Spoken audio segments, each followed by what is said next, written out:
আমার মনে হয় সেরা একাদশ নিয়ে নামাটাই সেরা সিদ্ধান্ত।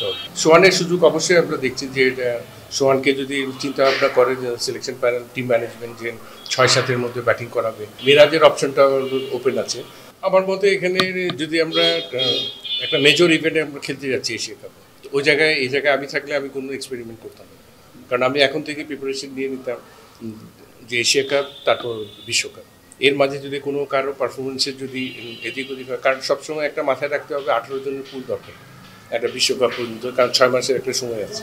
তো সেই জায়গায় আমি মনে করি যে এই জায়গায় যদি নির্বাচকরা চিন্তা করে থাকে যে কারোর সুযোগ দেবে, এটা আমার মনে হয় এটা ঠিক হবে না, কারণ আপনাকে সেরা একাদশটা দরকার এবং সেরা 15 জন দরকার, যাকে নিয়ে আপনি পুরো বিশ্বকাপ পর্যন্ত যাবেন। কারণ এশিয়া কাপের এটাও বিশ্বকাপ, কারণ এশিয়া কাপ সব সেরা দলগুলি এখানে পার্টিসিপেট করে, এখানে আপনার সেরা পারফরমেন্সটা দরকার। তো আমার মনে হয় এই জায়গায় আমি একমত হতে পারবো না যদি ওরা এক্সপেরিমেন্ট করে। আমার মনে হয় সেরা একাদশ নিয়ে নামাটাই সেরা সিদ্ধান্ত।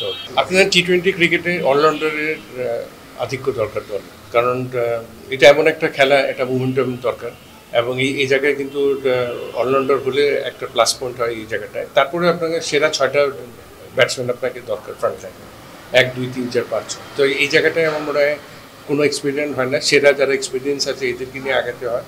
সোহানের সুযোগ অবশ্যই আমরা দেখছি যে সোহানকে যদি চিন্তা ভাবনা করে যে সিলেকশন প্যানেল টিম ম্যানেজমেন্ট যে 6-7-এর মধ্যে ব্যাটিং করাবে, তো সেই জায়গায় চিন্তা করতে পারে। মিরাজের অপশনটা ওপেন আছে, ওই জায়গায় শেখ মেহেদিও ঠিক একই ধরনের, কারণ মিরাজকে ওপেনিং নিয়ে কিন্তু একটা সমস্যা থেকে যায়। এখানে কিন্তু টি-20তে যে কাউকে কিন্তু উপরে আনা এটা স্বাভাবিক প্রসেস আমি মনে করি। এখানে যে একদম নির্দিষ্টভাবে যে একজন ওপেনার ফর্মে নাই তারপরে ওকে রাখতে হবে, এই ধরনের চিন্তা থেকে বাড়িয়ে আসতে হবে। তো আমি মনে করি যে এই জায়গায় সিলেকশন প্যানেল এবং টিম ম্যানেজমেন্ট মিলে সঠিক সিদ্ধান্তটা নেওয়া খুব জরুরি এশিয়া কাপের আগে।